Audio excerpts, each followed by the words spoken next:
The avoidant has grown accustomed to a pattern where you remain available despite their inadequacy, where you return after every withdrawal, where you soften boundaries after every consequence, where your threats to leave eventually give way to continued tolerance of their defended patterns.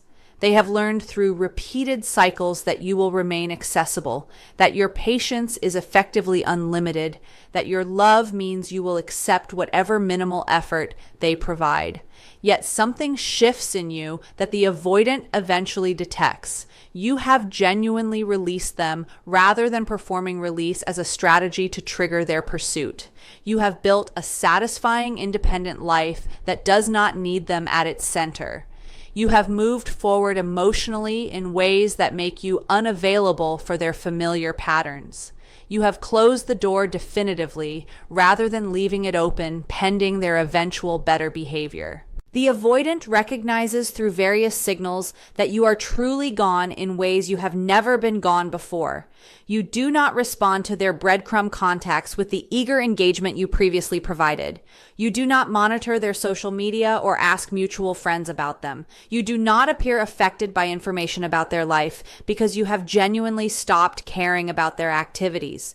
You demonstrate through your authentic indifference that you have released your attachment to them and to the outcome of the relationship in ways their defended psychology cannot mistake for a strategic performance. This recognition that you will never come back, that you are genuinely unavailable rather than temporarily distant, that the door has closed permanently rather than remaining open for their eventual return, creates a specific crisis for the avoidance defended psychology. The crisis stems from multiple sources. They have lost control over the relationship outcome because you made the final decision before they were ready to make that decision. They face that their patterns cost them someone they valued in ways they cannot undo or repair. They must integrate the reality that you have moved on while they remain stuck processing the loss. They cannot resolve this through their typical mechanisms. They experience an ego wound from being definitively rejected rather than being the one who maintains the power position through controlling endings. This crisis generates 3 characteristic moves the avoidant makes when they realize you will never come back. Moves that reveal their psychology while providing no actual benefit to you and no indication they have developed the capacity to be different than they were during the relationship. These moves are not genuine growth or genuine recognition of what they lost in ways that would make reconnection viable. They are defensive responses to the ego wound and to the loss of control that your permanent departure created.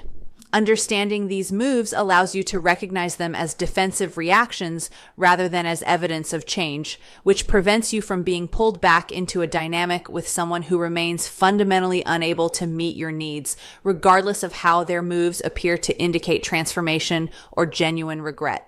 The moves also reveal the avoidant's continued self-focus, even in the face of permanent loss. They remain oriented toward managing their own discomfort and protecting their own ego, rather than genuinely understanding the impact their patterns had on you or doing meaningful work to address the defended limitations that cost them the relationship. Move 1, the delayed grand gesture. Suddenly, they can offer everything you begged for when you no longer want it. The avoidant responds to the recognition that you will never come back by suddenly becoming capable of providing everything you begged for throughout the relationship. The emotional availability you desperately needed, the consistent communication you repeatedly requested, the commitment they consistently avoided, the vulnerability they could never demonstrate while you were accessible. They reach out with unprecedented openness, sharing feelings they never expressed when you were available, articulating their regret and their recognition of what they lost, describing how they have been thinking about you constantly and missing you intensely. They express willingness to commit in ways they refused when you requested commitment, discussing a future together they would not discuss when you were present, demonstrating an investment level you needed but could not extract during the relationship. They show up consistently with contact and presence they could not maintain when you were tolerating their inconsistency, proving through sustained effort that they can be reliable when motivated by permanent loss, rather than being motivated by your presence and your needs. This delayed grand gesture appears to indicate genuine transformation. Finally, they recognize your value. Finally, they understand what they lost. Finally, they have developed the capacity to provide what the relationship required. The timing seems to confirm the common wisdom that avoidance needs space and loss to recognize what they had, that your walking away created the breakthrough that your presence prevented, that they needed to lose you to understand they wanted to keep you. Yet, the delayed grand gesture reveals something different from genuine growth. The avoidant can perform adequate partnership when the stakes involve permanent loss and ego wound, but could not sustain adequate partnership when the stakes involved simply meeting your needs and building a healthy relationship. This difference is critical. They demonstrate they possess the capacity to be emotionally available, to communicate consistently, to show vulnerability, to commit. Yet they could not access this capacity for you while you were available and asking for it. The grand gesture's timing exposes its defensive nature rather than its genuine growth nature. The avoidant becomes capable of everything you needed exactly when providing it no longer serves relationship building, but instead serves ego protection and loss management. While you were present, meeting your needs would have required them to sustain vulnerability and consistent presence across time in ways their defenses resisted. The cost felt too high for the uncertain benefit of maintaining a relationship with you. Now that you are gone, the grand gesture serves a different function. It manages their ego wound from being rejected. It attempts to restore their sense of control by proving they can get you back if they choose. It addresses their regret and their grief through taking action that feels productive, even if the action is too late. The grand gesture serves their defended needs rather than serving genuine relationship building. The delayed nature particularly reveals that what they now offer is a performance rather than sustainable change.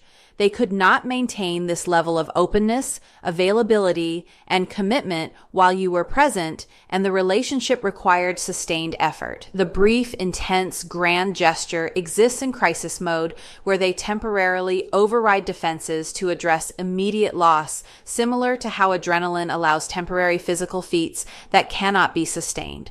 Once the immediate crisis passes, once they have attempted their grand gesture, their defenses reassert, and they return to typical patterns.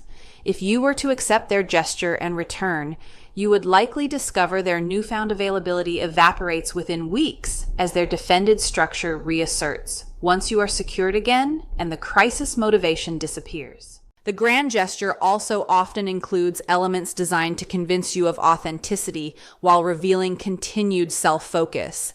They may claim they have done therapeutic work or have had major realizations about their patterns, yet they demonstrate this claimed growth through a gesture aimed at restoring a relationship with you rather than through sustained behavioral change that would improve their capacity generally. They may describe their suffering during your absence in detail, designed to generate your sympathy rather than to take accountability for the patterns that necessitated your departure. They may express their love and their regret in ways that focus on their loss and their pain rather than demonstrating understanding of the harm their patterns caused you. The gesture centers their experience and their needs, their need to manage the ego wound, their need to address regret, their need to restore control, rather than centering your experience or your needs. The delayed grand gesture particularly harms you if you respond to it by returning, by softening boundaries you established, by accepting their suddenly available presence as evidence of change. Returning based on a grand gesture typically recreates the original dynamic within a relatively short time because the avoidant has not actually restructured their defenses. They have simply temporarily performed an override of those defenses to manage the crisis of your permanent departure. The performance cannot be sustained because it lacks foundation in genuine therapeutic work, in actual insight about defended patterns, in real development of intimacy capacities. You return to discover that the emotional availability disappears, that the consistent communication diminishes, that the commitment wavers, that the vulnerability evaporates. You are back in a relationship with a person whose grand gesture promised transformation, but whose underlying defended structure remains unchanged. The move also reveals a profound unfairness. The avoidant could provide what you needed all along, but chose not to provide it while you were available.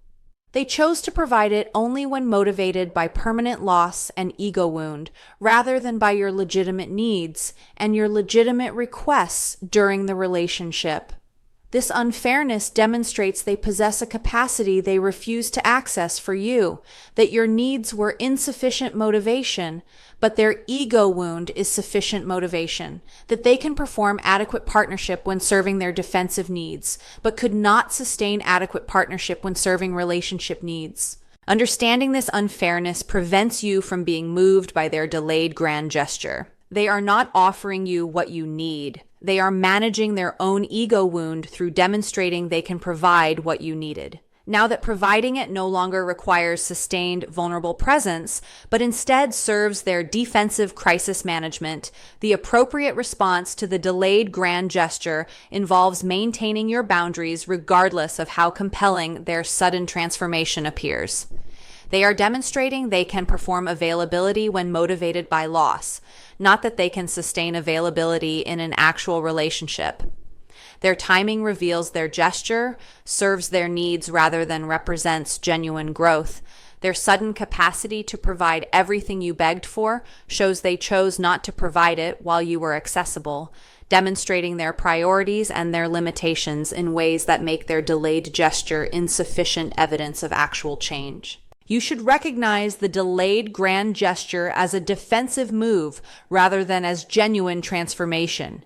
You should maintain your position that you will never come back regardless of what they suddenly offer now that you are gone. You should understand their gesture as evidence they could have been an adequate partner, but chose not to be until the crisis of permanent loss motivated a performance that will not translate into sustainable behavior if you were to return. Move 2. The rewrite campaign. They revise history to make themselves the victim of your abandonment. The avoidant responds to the recognition that you will never come back by launching a campaign to rewrite relationship history in ways that protect their ego from facing their role in the relationship failure. The revised narrative transforms them from an inadequate partner whose patterns necessitated your departure into a victim of your abandonment. From a person whose defended limitations harmed you into a person who was harmed by your unreasonable expectations or your unwillingness to accept their struggles. They tell mutual friends that you gave up on the relationship too easily, that you were not willing to work through difficulties, that you abandoned them when they needed you most.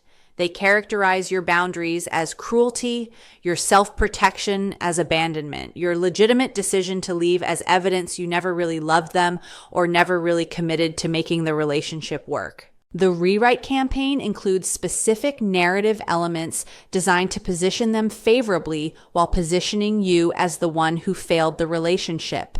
They emphasize their efforts while minimizing their inadequacy. They tried so hard, they did their best given their struggles. They made attempts to meet your needs that you did not appreciate or acknowledge. They focus on your responses to their patterns while erasing the patterns that generated those responses. You were anxious, you were demanding, you were not understanding. Without acknowledging their withdrawal created your anxiety, their inadequacy generated your requests. They characterize as demands. Their defended limitations created situations requiring understanding they characterize as your failure to provide. They highlight any mistakes or imperfections in your behavior while omitting the context that their patterns created those imperfect responses. You got angry without them acknowledging their behavior provoked legitimate anger. You became controlling without them recognizing their unreliability necessitated your attempts to establish some predictability. The revised history particularly focuses on the ending as your abandonment of them rather than as your self-protection from their harmful patterns. They tell a story where you left suddenly or unexpectedly, erasing the months or years of your communication about your needs going unmet, your warnings about needing change or you would leave, your expressed pain about their patterns. They characterize your departure as you giving up or you running away, erasing your extensive patience and your prolonged tolerance of inadequacy before you finally protected yourself. They position themselves as the one who was left and hurt, erasing their role in creating conditions that made leaving necessary for your well-being. The narrative makes your departure the problem rather than making their patterns that necessitated your departure the problem. The rewrite campaign serves multiple defensive functions for the avoidant. It protects their ego from facing that they were an inadequate partner whose patterns cost them the relationship. If you are the one who abandoned them rather than them being the person whose inadequacy drove you away, their ego remains protected from confronting their defended limitations. It manages their shame about relationship failure by transforming failure into something done to them rather than something they created through their patterns. They are the victim of your abandonment rather than the architect of the relationship's demise through their defended behavior. It prevents them from having to take accountability for their patterns by positioning you as the problem. If you are too demanding, too impatient, too unwilling to accommodate their struggles, then their patterns are not the issue requiring their examination and change. The rewrite also allows the avoidant to maintain their defended worldview about relationships. Their defenses organize around the belief that intimacy is threatening, that people will hurt them if they let them close, that they must protect themselves from being controlled or engulfed. Your departure gets incorporated into this defended narrative as evidence supporting their worldview rather than as a consequence of their defended patterns. You abandon them, proving people leave and cannot be trusted, proving closeness leads to pain, proving their defenses were justified. The rewrite prevents them from facing that their defended worldview created a self-fulfilling prophecy where their defended behavior pushed away a person who cared about them, that their protective patterns created the abandonment they feared rather than preventing it. The rewrite campaign often includes the avoidant seeking validation from others for their revised narrative. They tell mutual friends their version of events designed to generate sympathy for them and judgment of you. They may share selectively on social media in ways that position them as the wronged party. They seek confirming evidence for their narrative through people who will agree you were too demanding, or you did not try hard enough, or you should have been more patient with their struggles. This social validation seeking serves to solidify the rewritten history as truth in their mind. If others agree with their narrative, then their ego-protecting version must be accurate rather than being a defensive distortion of what actually occurred. The rewrite particularly manifests when the avoidant encounters information about you moving on, about you being happy, about you building a satisfying life without them. These observations should generate recognition that you are thriving without them in ways that might indicate their patterns were the problem, and you are healthier away from those patterns. Yet the avoidant incorporates your moving on into their victim narrative. Your happiness proves you never really loved them. Your thriving shows you gave up easily rather than being genuinely committed. Your moving forward demonstrates you abandoned them without adequate cause. They cannot acknowledge your well-being might result from escaping their harmful patterns. Instead, they use your well-being as evidence you are the abandoner and they are the victim of it. The rewrite campaign causes specific harms even after the relationship has ended. It may damage your reputation if the avoidant successfully convinces mutual friends of their distorted narrative. It may generate self-doubt if you hear their version and begin questioning whether you were too harsh, too demanding, too quick to leave. It may prevent the avoidant from doing any genuine work on their patterns because the rewrite absolves them of accountability. If you are the problem, they have no patterns to examine or heal. The campaign also prevents potential future healthy relationship for the avoidant because they carry distorted lessons from your relationship that reinforce rather than challenge their defended patterns. Understanding the rewrite campaign as a defensive move allows you to recognize it as ego protection rather than as an accurate assessment of relationship history. The avoidant is revising history to manage an ego wound and to avoid accountability rather than to understand what actually occurred. Their narrative serves their defensive needs rather than reflecting the reality of a relationship where their patterns created harm that necessitated your eventual self-protective departure. You should not internalize their revised narrative or doubt your legitimate reasons for leaving. You should recognize the rewrite as evidence they are not doing genuine work to understand their role in the relationship failure, as an indication they remain defended and unable to take accountability, as confirmation you made the correct decision to leave someone who cannot face their patterns even after those patterns cost them the relationship. The rewrite campaign demonstrates the avoidant will protect their ego and their defended worldview rather than doing honest examination that would allow genuine growth. This demonstration validates your departure and confirms they will not develop the capacity for a healthy relationship while maintaining a defended narrative that positions them as victim rather than as a person whose defended limitations create their relationship failures. Move 3, the permanent haunting. They never fully move on, but they never do the work either. The avoidant responds to the recognition that you will never come back by settling into a permanent psychological state where you haunt their awareness indefinitely while they make no genuine effort to address the patterns that cost them a relationship with you. You become their eternal what if. The relationship that could have worked if only circumstances had been different. The person who got away, the one they will never fully get over. They think about you regularly across years or even decades. They compare every new partner unfavorably to you. They experience ongoing activation about you that their usual deactivation mechanisms cannot suppress. They maintain you as a permanent presence in their psychological landscape when previous relationships have been successfully released and forgotten. This permanent haunting appears to indicate you meant more to them than others meant, that losing you affected them more profoundly than previous losses, that you occupy a special, unique status in their relational history. Yet the permanent haunting coexists with a complete failure to do the therapeutic work that would address the defended patterns that cost them the relationship with you. They carry you as a permanent loss, permanent regret, permanent what if, while making zero effort to heal the attachment wounds that created their defended limitations, while engaging in no therapy to develop intimacy capacities, while practicing no vulnerability that would expand their emotional availability, while doing no examination of their patterns that would generate insight, allowing different behavior in future relationships.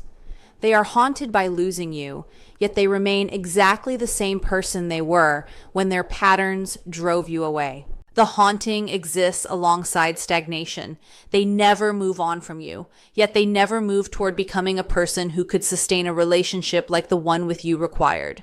The permanent haunting without accompanying work reveals the avoidant prefers longing to actual intimacy, prefers the fantasy of what could have been to the reality of what would be required to build a sustainable relationship. They can miss you indefinitely precisely because you are absent. Your absence allows them to idealize you and to idealize what you had together without facing that their defended limitations would make sustained relationship untenable regardless of how perfect you seemed. If you were to return, if the relationship were to resume, their defenses would eventually activate and deactivation would occur and patterns would resume because their underlying defensive structure remains unchanged. They can carry a permanent torch for you specifically because permanent separation allows the torch carrying without requiring vulnerable, sustained, intimate presence that their defenses cannot tolerate. The permanent status you occupy also serves specific defensive functions beyond genuine attachment or genuine grief. Carrying you as a permanent what if allows them to avoid fully investing in new relationships. No one measures up to you. No one can replace what you provided. No one deserves their full investment because you remain their ideal. They continue measuring others against. This dynamic protects them from having to risk genuine intimacy with new partners because permanent haunting by you provides an excuse for keeping new people at a defended distance. They can tell themselves and new partners that they are not available for deep intimacy because they never got over you, that their defended limitations in new relationships result from your special significance rather than from their defended structure that would prevent intimacy regardless of whether you existed. Understanding the rewrite campaign as a defensive move allows you to recognize it as ego protection rather than as an accurate assessment of relationship history. The avoidant is revising history to manage an ego wound and to avoid accountability rather than to understand what actually occurred. Their narrative serves their defensive needs rather than reflecting the reality of a relationship where their patterns created harm that necessitated your eventual self-protective departure. You should not internalize their revised narrative or doubt your legitimate reasons for leaving. You should recognize the rewrite as evidence they are not doing genuine work to understand their role in the relationship failure, as an indication they remain defended and unable to take accountability, as confirmation you made the correct decision to leave someone who cannot face their patterns even after those patterns cost them the relationship.